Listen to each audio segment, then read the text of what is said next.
ladies and gentlemen, Rapid Chess here, and today ended the second day of Crypto Cup. So these are the standings. Fabiano, Rajabov and Nakamura on first, and from this first 8 players, I think Peter Svidler is the only basically surprise who is doing very well, but still this group is quite close. He has to play very good tomorrow to get into the playoffs. The rest are just doing fine. Nakamura drew Grischuk with black in winning position according to engine, which is some favor to Alexander, who plays really bad tournament. Well, he has lots of big family and lots of things. He I think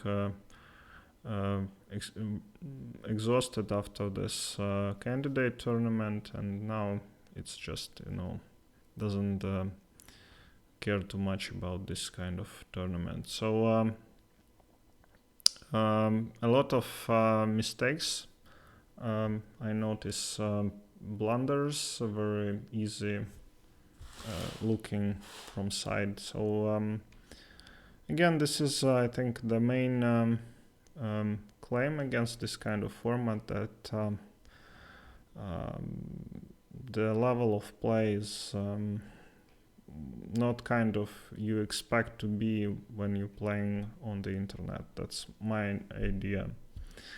Okay, so let's see the game. So this is Magnus playing against Grischuk. Magnus again prepared a lot of surprises in the openings, plays very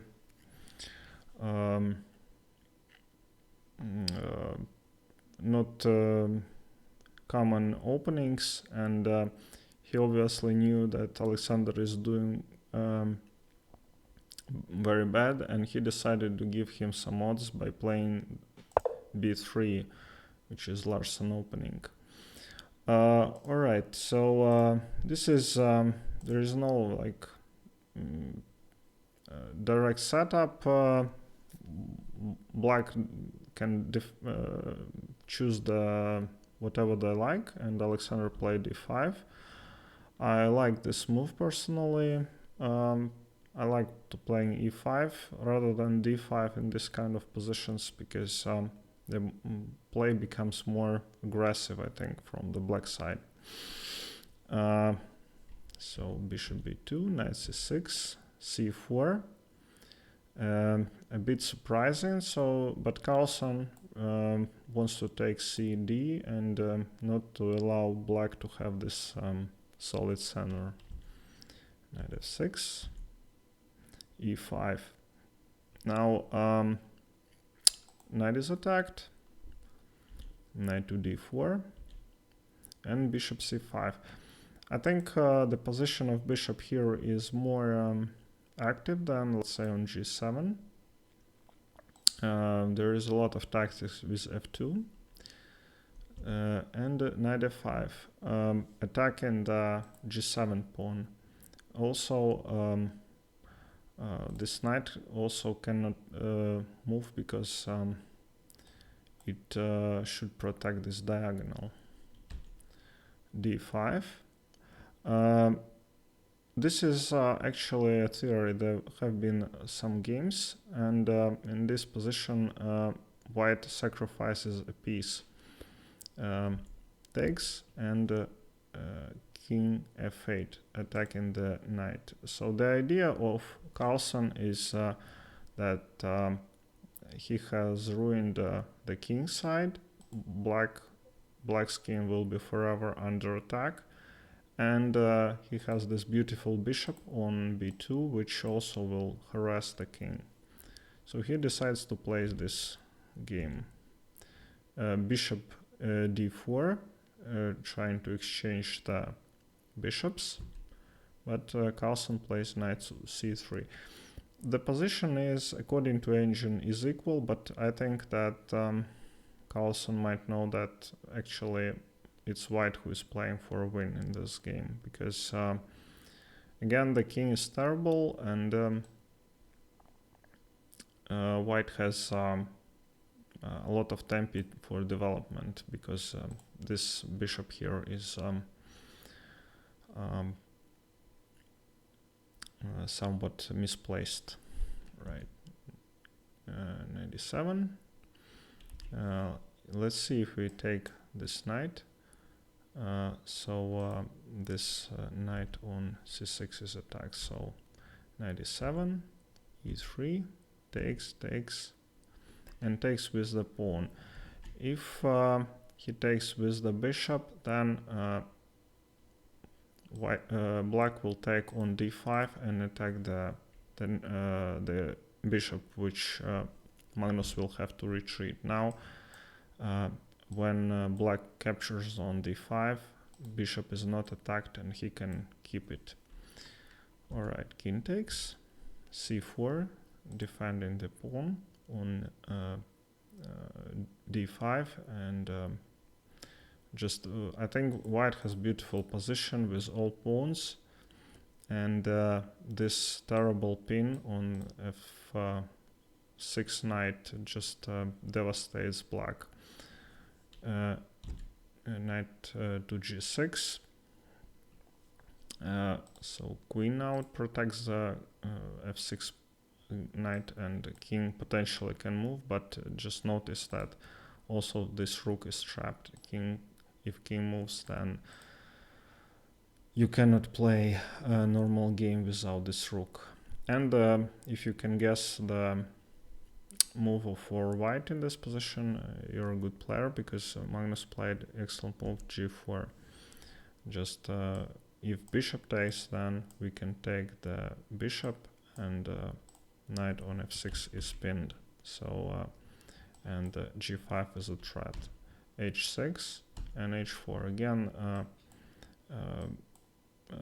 with the same idea to go g5, and if black takes on h1, then white will win a queen on f6 with check to king and queen. c5, I think move to have at some point a check to a5. If black manages the exchange of queens, this is very good for them, so the king is not checkmated. Bishop e2, preparing king f1 in case of check, and black plays king to g8, because this pin again is just devastating. Queen c2, again preparing castling king side, and these pawns and two rooks will just destroy this king side. Rook h7, very ugly move, but Alexander is known for being excellent defenseman, and he made a lot of these moves before which worked for him. So you just have to play this and see what happens. Hope for the best. So Magnus just castles, and he captures the pawn on g4. I don't know. The engine shows that this is the engine line, but definitely he had checked his other options. A lot of moves are winning, but Magnus plays the most precise h5, attacking this knight on g6, and most importantly that he doesn't allow black to play h5 and protect the knight here, so not to allow opening of the files. Knight f8, and queen takes e4. So now the knight is attacked, and so millions of threats against the black king.